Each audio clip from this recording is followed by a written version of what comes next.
Hi friends, welcome back to சமையல் உலகம் YouTube channel. இப்போ நம்ம என்ன பார்க்க போகிறோன்னா சாம்பார் ரெசிபி தான் ஃப்ரெண்ட்ஸ் பார்க்க போகிறோம். ஆனால் சாம்பார் எல்லாருமே வைப்போம். இருந்தாலும் ஒவ்வொருத்தரும் ஒவ்வொரு டேஸ்ட்டில் வைப்பாங்க, ஒவ்வொரு மாதிரி ஒவ்வொரு விதமாக வைப்பாங்க. இதில் எங்கள் வீட்டு பெரியவங்க எனக்கு சொல்லிக் கொடுத்த மெத்தடில் இன்றைக்கி நான் சாம்பார் உங்கள் கூட ஷேர் பண்ண போகிறேன் ஃப்ரெண்ட். அது எப்படி வைப்போம்னா, நாங்கள் துவரம் பருப்பும் பாசிப்பருப்பு ரெண்டும் கலந்து வைப்போம். என்ன தான் இன்றைக்கி நம்ம யூடியூப்பை பார்த்து இல்லை பல ஃபோனில் இன்ஸ்டா, ஃபேஸ்புக் இந்த மாதிரி இதில் நம்ம பார்த்து நம்ம செஞ்சாலும், நம்ம வீட்டில் உள்ள பெரியவங்க நமக்கு கதை தந்ததை அதோடய டேஸ்ட் வேறு தானே இன்றைக்கி. அதனால் அந்த மெத்தடில் எனக்கு தெரிஞ்ச மெத்தடை நான் உங்களோட இன்றைக்கி ஷேர் பண்ண போகிறேன் ஃப்ரெண்ட். எப்படி செய்யலான்னு பார்க்கலாம். நான் துவரம் பருப்பையும் பாசிப்பருப்பையும் கழுவி ஊற வச்சுருக்கேன். துவரம் பருப்பு 1 கப்னா 1/2 கப் பாசிப்பருப்பு ஃப்ரெண்ட். அது கூடவே வெங்காயம், தக்காளி, பூண்டு அது சேர்த்துக்கலாம்.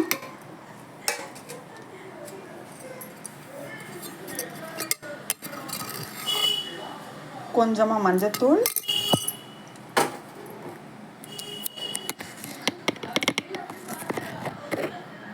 கொஞ்சம் பெருங்காயம், இது சேர்த்து நம்ம இப்போ மூடி போட்டு ஒரு 4 விசில் விட்டு வேக வச்சு எடுத்துக்கலாம் பருப்பு. இப்போ அடுப்பில் பாத்திரம் வச்சு ஆயில் கொஞ்சமாக சேர்த்தாச்சு. அது கூடவே உங்களுக்கு என்னென்ன காய் தேவையோ அந்த காய் எல்லா காயும் நீங்கள் சாப்பிட்ற காய் எல்லாமே சேர்த்துக்கோங்க. நான் கத்திரிக்காய், கேரட், சக்கரவள்ளி கிழங்கு, பீன்ஸு, கத்திரிக்காய் தான் ஃப்ரெண்ட்ஸ் சேர்த்துருக்கேன்.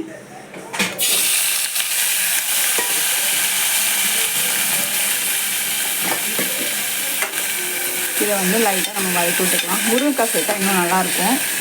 முருங்கைக்காய் இல்லை, சீசன் இல்லாதனால கிடைக்க மாட்டேங்குது. இதை நம்ம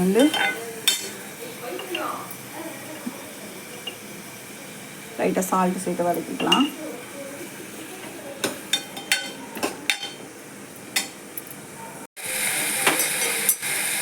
கொஞ்சமாக சாம்பார் பவுடர் சேர்த்துக்கலாம்.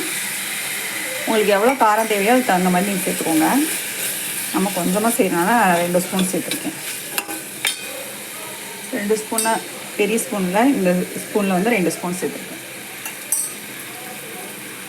இது கூடவே கொஞ்சமாக தண்ணி சேர்த்துக்கலாம், காய் வேகிற அளவு. இப்போ காய் கொஞ்சம் நேரம் வேகட்டும். இப்போ பருப்பு நல்லா வெந்துருச்சு ஃப்ரெண்ட். இப்போ நம்ம பருப்பை இது கூட சேர்த்துக்கலாம்.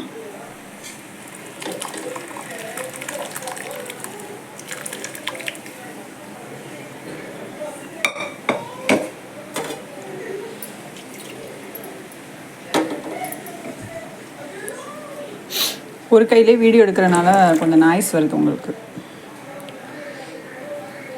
இது டீட்டெயிலாக பொறுமையாக வீடியோ வேணும் அப்படின்னா நீங்கள் கமெண்ட் பண்ணுங்கள். ஏன்னா நான் இதை ஷார்ட்ஸில் அப்லோட் பண்ணுறதுக்காண்டி வேகமாக எடுக்கிறேன்.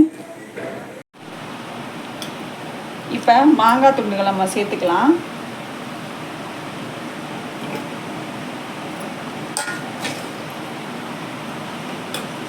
இது கூடவே கொஞ்சமாக புளி சேர்த்துக்கலாம். மாங்காய் சேர்த்தாலும் நம்ம சாம்பார் கெடாமல் இருக்கிறதுக்கு பருப்பு சம்மந்தமாக இருக்கிறது சீக்கிரமாக ஊசிடும்.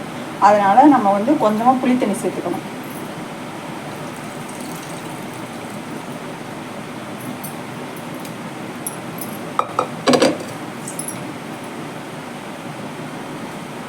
இப்போ இதெல்லாம் நல்லா வெந்ததுக்கப்புறம் ஒரு தாளிப்பு கொடுத்துக்கலாம். அவ்வளோதான், சுவையான சாம்பார் ரெடி ஆகிடும்.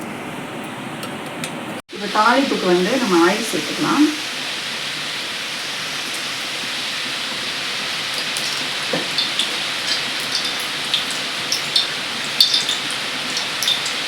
கொஞ்சமாக கடுகு, கொஞ்சம் வெந்தயம், கொஞ்சம் ஜீரகம், பொடியாக நறுக்கின வெங்காயம்,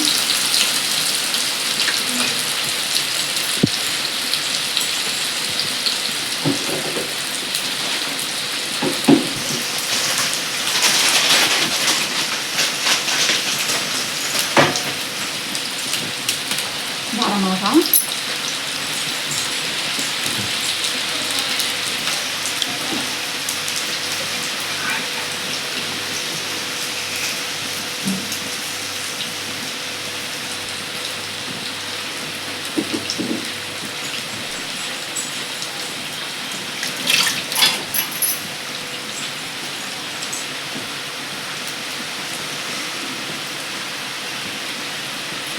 கொஞ்சமாக கருவேப்பிலை சேர்த்து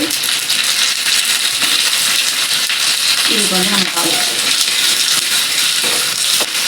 வெங்காயம் வந்து நல்லா சிவக்க வதங்கணும்.